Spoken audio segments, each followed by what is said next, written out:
Assalamualaikum warahmatullahi wabarakatuh. Alhamdulillahirabbil alamin.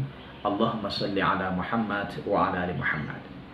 Sahabat-sahabat sekalian, ibadah puasa yang kita tunaikan di dalam bulan suci Ramadan ini adalah ibadah yang sangat spesial.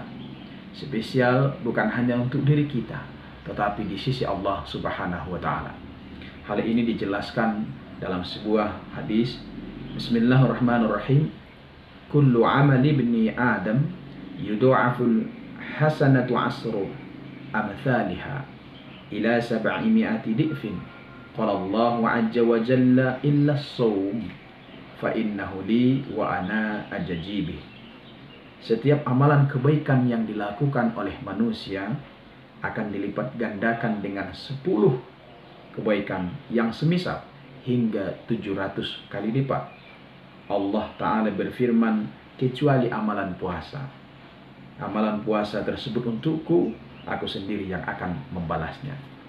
Sahabat-sahabat sekalian, bila pahala amal ibadah kita yang lain mungkin ganjarannya 10, bisa 100, 200, bahkan sampai 700 kali lipat, tetapi tidak dengan puasa.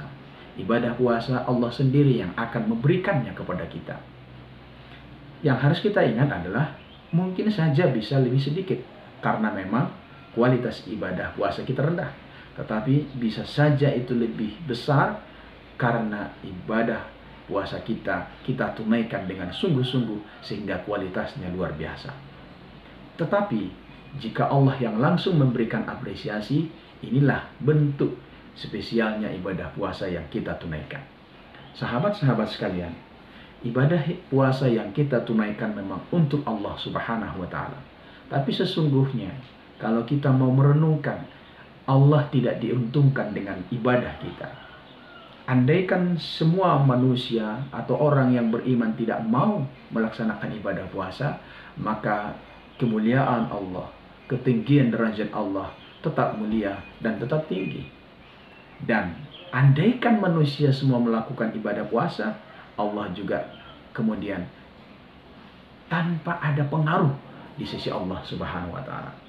Sahabat-sahabat sekalian, ibadah puasa yang kita tunaikan meskipun itu ditujukan kepada Allah Subhanahu wa taala, maka yang beruntung adalah kita. Oleh karena itu, tugas kita adalah bagaimana mengerjakan ibadah puasa ini dengan sungguh-sungguh sehingga manfaatnya dapat kita terima dengan baik. Sahabat-sahabat sekalian, ibadah puasa ditujukan kepada Allah Subhanahu wa taala. Karena memang ibadah puasa ini hanya kita yang tahu dan Allah Subhanahu wa taala semata, sementara orang lain tidak. Karena itulah kemudian ibadah puasa ini spesial karena jauh dari perbuatan pamer atau riya. Kita tidak butuh penilaian orang lain tentang puasa yang kita lakukan. Karena memang orang lain tidak akan tahu apakah kita puasa atau tidak. Apakah kita menjalankan ibadah puasa ini dengan sungguh-sungguh atau sekedar berpura-pura.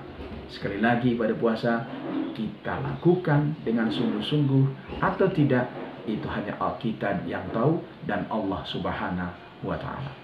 Sahabat-sahabat sekalian, namun meskipun puasa yang kita tunaikan ini kita peruntukkan kepada Allah Subhanahu wa taala, tetapi di sisi lain Allah mengajarkan kepada kita banyak hikmah lewat ibadah puasa. Dengan ibadah puasa kita akan mampu mengendalikan hawa nafsu kita. Bukankah banyak manusia yang terjerumus ke dalam kesesatan karena tidak bisa mengendalikan hawa nafsu?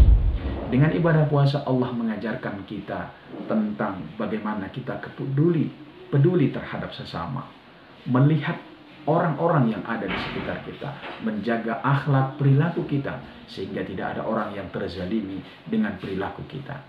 Dengan ibadah puasa kita dituntut untuk menjaga sikap dan akhlak kita, sehingga dengan demikian maka ibadah puasa membawa kita kepada kesalehan sosial. Apabila ini sudah terbentuk, maka insya Allah kita akan selamat di dunia dan selamat di akhirat kelak. Sahabat-sahabat sekalian, mudah-mudahan ibadah puasa kita tahun ini mampu mengantarkan kita menjadi orang-orang yang bertakwa di sisi Allah Subhanahu wa taala, dan mudah-mudahan amal ibadah kita semuanya diterima oleh Allah Subhanahu wa taala. Mudah-mudahan bermanfaat. Wallahumma fiqh ila aqwamit thoriq. Wassalamualaikum warahmatullahi wabarakatuh.